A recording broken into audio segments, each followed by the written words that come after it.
Ration দুর্নীতি মামলায় এবার জামিন, সেই জামিনকেই চ্যালেঞ্জ করলো কেন্দ্রীয় তদন্তকারী এজেন্সি। বাকিবুর রহমান, শঙ্কর আঢ্য, বিশ্বজিৎ দাসেরও জামিন চ্যালেঞ্জ ইডির। নিম্ন আদালতের নির্দেশ চ্যালেঞ্জ করে মামলা হাইকোর্টের দ্বারস্থ কেন্দ্রীয় তদন্তকারী সংস্থা। রেশন দুর্নীতি মামলায় বাকিবুর সহ বাকিদের জামিনের আবেদন মঞ্জুর করে নিম্ন আদালত। আর সেই আবেদন অর্থাৎ জামিনের আর্জি খারিজ করার জন্য এবার হাইকোর্টের দ্বারস্থ কেন্দ্রীয় তদন্তকারী সংস্থা। অনবাংশু নিয়োগী আমাদের প্রতিনিধির সঙ্গে রয়েছেন। অনবাংশু, কি কারণ নিয়ে এই আবেদন করছে ইডি? দেখো, রেশন দুর্নীতি মামলায় 3 জন নিম্ন আদালত থেকে জামিন পেয়েছে। বাকিবুর এবং শঙ্কর আঢ্য সহ 3 জন।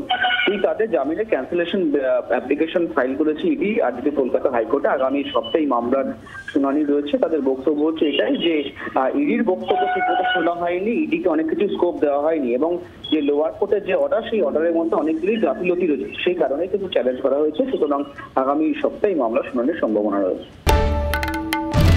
বাংলার আওয়াজ, বাঙালির আবেগ, জি 24 ঘন্টা।